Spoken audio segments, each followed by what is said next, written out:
ಪ್ರತಿ ಹಿಂದೂ ಮನೆಯಲ್ಲೂ ಕೂಡ ಪ್ರತಿ ಭಾರತೀಯರ ಮನೆಗೂ ಕೂಡ ರಾಮ ಮಂದಿರದ ಮಂತ್ರಾಕ್ಷತೆಯನ್ನು ಕೊಟ್ಟು ಅಯೋಧ್ಯೆಗೆ ಬನ್ನಿ ಅಂತೆಲ್ಲ ದೇಶಭಕ್ತರನ್ನು ಕೂಡ ಕರೀತಾ ಇರೋದು ನಿಜಕ್ಕೂ ತುಂಬ ಸಂತೋಷದ ಸಂಗತಿ. ಇದನ್ನು ನಾವು ಹಿಂದೂಗಳೇ, ನಾವು ರಾಮಭಕ್ತರೇ ಅಂತ ಅಂದ್ಕೊಂಡು ಅನೇಕ ಕಾಂಗ್ರೆಸ್ಸಿನ ಪ್ರಮುಖರು, ವಿಶೇಷವಾಗಿ ರಾಮಲಿಂಗಾರೆಡ್ಡಿ ಅಂತವ್ರು ಸೇರಿ ಎಲ್ಲರೂ ಹೇಳ್ತಾ ಇರೋದನ್ನು ನಾನು ತುಂಬ ಸಂತೋಷವಾಗಿ ಸ್ವಾಗತ ಮಾಡ್ತೇನೆ. ಆದರೆ ಇವ್ರಿಗೆ ಯಾಕೋ ಸ್ವಲ್ಪ ಕೆಟ್ಟ ಕಾಯಿಲೆ, ನಮ್ಮ DCM ಮನೆ DK ಶಿವಕುಮಾರ್ಗೆ ಅದರಲ್ಲೂ ರಾಜಕೀಯ ಉಳಿಸಿದ ಒಂದು ದಿಷ್ಟು ತಂದಿದ್ದಾರೆ. ಆ ಒಂದು ಮಂತ್ರಾಕ್ಷತೆ ಅನ್ನಭಾಗ್ಯದ ಅಕ್ಕಿ ಐತೆ. ನಿಮ್ಮ ನರೇಂದ್ರ ಮೋದಿಯವರು ಡೆಲ್ಲಿಯಿಂದ ಅಲ್ಲಿ ಅಕ್ಕಿ ಕಳಿಸ್ದೇ ಇದ್ದಿದ್ರೆ ನೀವು ತಿಂತಿರಲಿಲ್ಲ ಅನ್ನ. ಒಪ್ಕೊಳ್ಳಿ, ಪ್ರತಿ ಒಂದರಲ್ಲೂ ರಾಜಕೀಯ ಬೆಳೆಸೋಂಥ ಪ್ರಯತ್ನ ನಡೆಸಬೇಡಿ.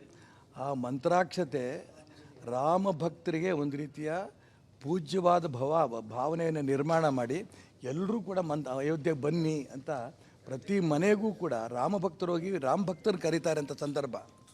ಇಲ್ಲಿ ನೀವು ನಾವು ಕೊಟ್ಟಂಥ ಅನ್ನಭಾಗ್ಯದ ಅಕ್ಕಿ ಅಂತ ಹೇಳೋದಕ್ಕೆ ನಿಮಗೆ ನಾಚಿಕೆ ಆಗಬೇಕಿತ್ತು. ಎಲ್ಲ ರಾಮ ಭಕ್ತರ ಪರವಾಗಿ ನಾನು ನಿಮ್ಮ ಹೇಳಿಕೆಯನ್ನು ಖಂಡನೆ ಮಾಡ್ತೇನೆ. ನೀವು ಕ್ಷಮೆ ಕೇಳಬೇಕು. ಎಲ್ಲ ರಾಮ ಭಕ್ತರನ್ನ, ಇಡೀ ದೇಶದ ರಾಮ ಭಕ್ತರನ್ನ ಕ್ಷಮೆ ಕೇಳಬೇಕು ಅಂತ ಒತ್ತಾಯ ಮಾಡ್ತೇನೆ. ಅಕ್ಕಿನಲ್ಲಿ ಅದು ಅನ್ನಭಾಗ್ಯದ ಅಕ್ಕಿ, ಇನ್ನೊಂದು ಅಕ್ಕಿ ಅಂತಿಲ್ಲ.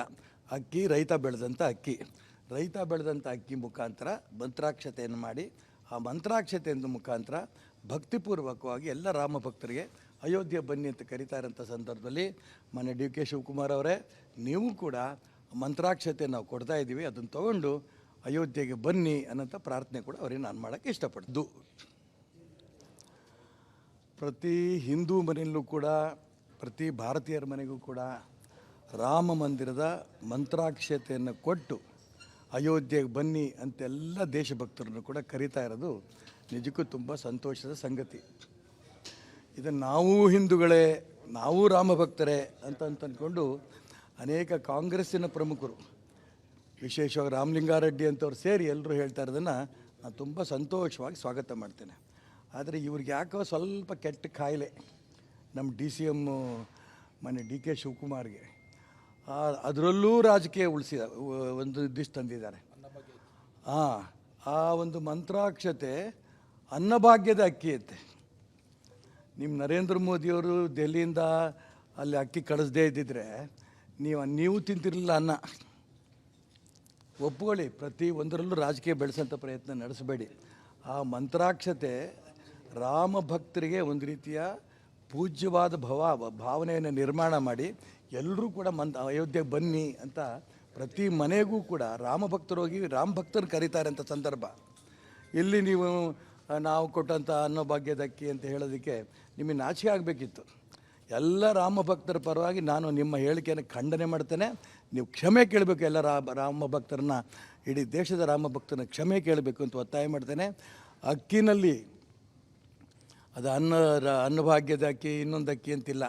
ಅಕ್ಕಿ ರೈತ ಬೆಳೆದಂಥ ಅಕ್ಕಿ ಮುಖಾಂತರ ಮಂತ್ರಾಕ್ಷತೆಯನ್ನು ಮಾಡಿ, ಆ ಮಂತ್ರಾಕ್ಷತೆಯಿಂದ ಮುಖಾಂತರ ಭಕ್ತಿಪೂರ್ವಕವಾಗಿ ಎಲ್ಲ ರಾಮ ಭಕ್ತರಿಗೆ ಅಯೋಧ್ಯೆ ಬನ್ನಿ ಅಂತ ಕರೀತಾ ಇರೋಂಥ ಸಂದರ್ಭದಲ್ಲಿ ಮನೆ DK ಶಿವಕುಮಾರ್ ಅವರೇ, ನೀವು ಕೂಡ ಮಂತ್ರಾಕ್ಷತೆ ನಾವು ಕೊಡ್ತಾ ಇದ್ದೀವಿ, ಅದನ್ನು ತೊಗೊಂಡು ಅಯೋಧ್ಯೆಗೆ ಬನ್ನಿ ಅನ್ನೋಂಥ ಪ್ರಾರ್ಥನೆ ಕೂಡ ಅವರಿಗೆ ನಾನು ಮಾಡೋಕ್ಕೆ ಇಷ್ಟಪಡ್ತೀನಿ. ಅನುಕ್ಷಣದ ಸುದ್ದಿಗಳಿಗಾಗಿ ವಿಸ್ತಾರ ನ್ಯೂಸ್ ಯೂಟ್ಯೂಬ್ ಚಾನಲ್ ಸಬ್ಸ್ಕ್ರೈಬ್ ಮಾಡಿ. ಹೊಸ ಸುದ್ದಿಗಳ ನೋಟಿಫಿಕೇಶನ್ಗಾಗಿ ಬೆಲ್ ಐಕಾನ್ ಕ್ಲಿಕ್ ಮಾಡಿ. ಲೇಟೆಸ್ಟ್ ಅಪ್ಡೇಟ್ಸ್ಗಾಗಿ www.vistaranews.com ವೆಬ್ಸೈಟ್ಗೆ ವಿಸಿಟ್ ಮಾಡಿ. ಅಂಗೈಯಲ್ಲೇ ಜಗತ್ತಿನ ಸುದ್ದಿ ತಿಳಿಯಲು ವಿಸ್ತಾರ ನ್ಯೂಸ್ ಕನ್ನಡ ಆಪ್ ಡೌನ್ಲೋಡ್ ಮಾಡಿ.